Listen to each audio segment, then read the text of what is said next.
looking at your day to day, and can you look yourself in the mirror and say, hey, I'm actually putting the requisite amount of time that it would take to get that actual result? Because all that could be said real simply as, I've always say to anybody, and I tell myself this all the time. If my goal is here, but my effort is here, well, there's a disconnect. They're not the same. So obviously I'm not going to be getting what I want.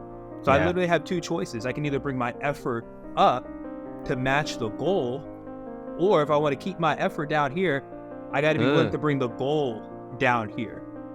And that's where just keeping it real with ourselves is so important. Either, hey, you're not getting the results you want.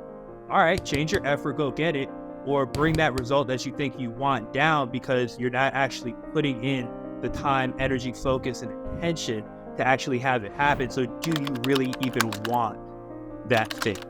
Wow, that's awesome. Listen up, guys. That's some good shit right there. That's good self-awareness. But you see, my problem was too, like I would have, all these aspects of my life that I'm trying to succeed at.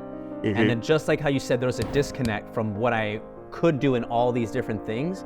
And I was fucking failing at every fucking single one. And you feel like trash, dude. Like, I'm not doing good in my career. I'm not putting up as much as I need to on social media.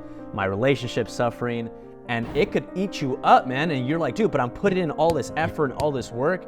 But that disconnect is where like I lived in for a while. Luckily, I've been changing things up for myself lately. So I've been, hitting a lot better. But it could be very tough, man. Oh, 100%. No, 100%. I've been there with you too, man. I appreciate you being open and vulnerable and able to talk about it, because that's what I think so much of us men really feed off of, is just seeing that like we're not by ourselves in a lot of the things that we're experiencing. It's like so many other people just like us who are high achievers, want to do the right thing, or about having great values. We can fall short at times, but I would say the status quo or the collective consciousness kind of tells us like, hey, don't share what you're going through. If you're losing, like, don't say nothing, keep it quiet. In reality, we used to always have other great men around us that could pick us up, that could give us wise counsel, right? That could do things to ensure that if we were going to the wrong path, they could really easily guide us towards the right way. So the first way, now that's just how I've been looking at it. So right. So here's the evolve thing. Let's do it. Right. So I think one of the biggest traps that we live in right now is that we try to do all of these things alone. You know what I'm saying? It's like, yeah, like, bro, if you're trying to put all your time into cooking, you're putting all your time into social media management or social media content, you're putting all of your time into like going to like get your food and to like build out your business, to do this and to do that. It's too hard to do as a one-man show.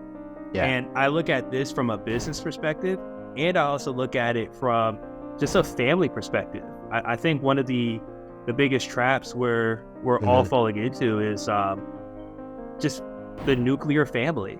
Like, I know you don't have a significant other right now, but the kind of whole idea is like, hey, let me, find my spouse. We're going to get married. We're going to have X amount of kids. We're going to have this one house and, this car and white picket fence and all these things. And they're cool. They're great. Don't get me wrong. But the problem is it's so hard for one family to get all of those things and actually have the time to be present with family. So like for me, my wife and I, we know that we want to have kids soon, and God willing, we'll have some by next year.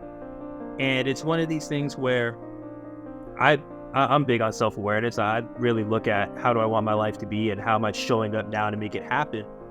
And I'm like, for my family, so my future kids, my wife, to live the life that I want them to live, to make that amount of money, I would probably need to work 65, 70 hours a week consistently, and to have like a full schedule and all the clients and all the things and build the businesses and all of that. And it would be great. But then what happens if I'm doing that and now I don't have the hours to be at my kids', baseball game, not be able to go to the recital, or just not be able to hang out with them in the evening, or have the energy to hang out with them in the evening and run around and tell stories and do all those types of things if I'm completely sucked into just my work. So to me, I think that's where the answer is community. And that's what we used to have as tribal beings. We're like, hey, all the men were going to go out and go hunt and try to find the food. And then the women would be back, and they might be, they might be gathering berries, or they might be doing stuff, within the village or whatever it was. But like, the men had the men's back. The women had the women's back. The men had the women's back. The women had the men's back. And everyone was participating in such a way that it allowed the whole group to thrive. But now we're living in a world where I'm trying to, make a certain amount of money so that I can afford the mortgage, I could afford the car, I could afford to get, some grass-fed ribeye for, $29.99 a pound, or I'm trying to do this, do that, right? So it requires me as one person or one family to have to go out and get resources to essentially buy resources.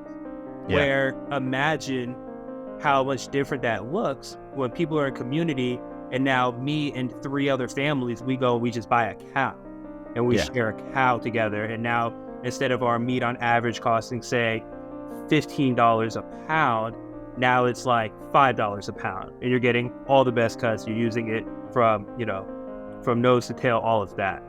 But that's just on the food side.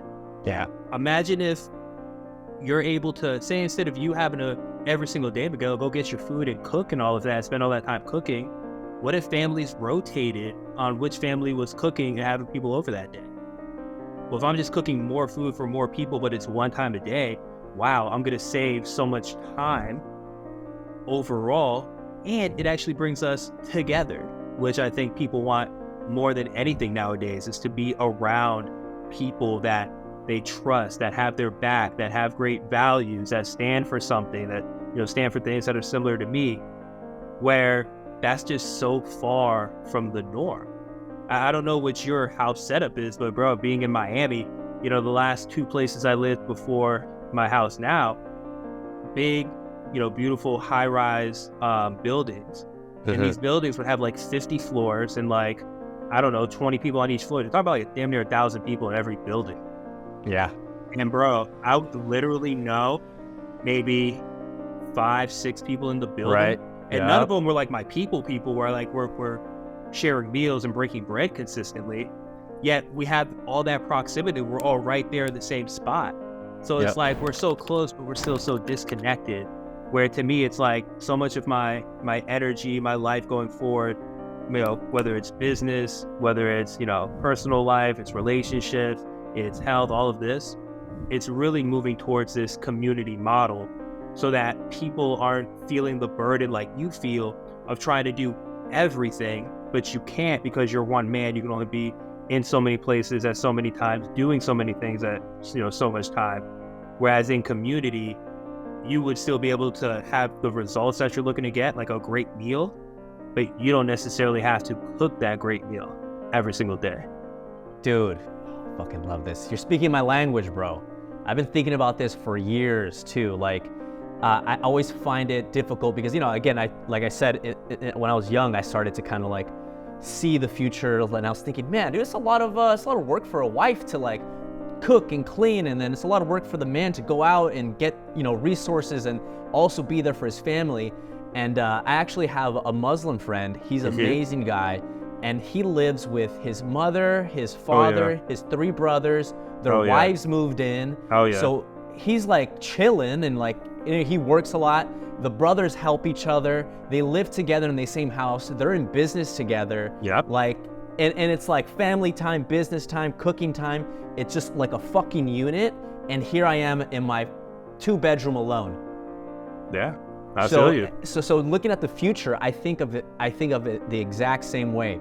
And one thing I love about America specifically is we have the freedom to create any reality we fucking want. So if me and you wanted to live in a community, it'd be up to us to just make sure we get the land, set up the proper buildings, have set up our proper systems, and then boom. Absolutely. And it's 100% possible. 100%. Do you think we'll be able to change everybody's minds of individualism? No, absolutely not. But I mean, I'm not here to change everyone's mind at the end of the day. And it's funny because, you know, when I first got into this work of, you know, just call it helping people be their best self, right? I really had this pie in the sky idea of like, hey, I want to help everyone. Yeah. And don't get me wrong, like in my heart, like all I'm looking to be is like a devout servant. But I realize I can only serve those who want to be served. And not everyone wants it. If you believe information like this should be out there for people, quickly leave a like on this video. If you're a person on their self-development journey in their health, wealth, and freedom, subscribe because we're one tribe, baby. Let's go.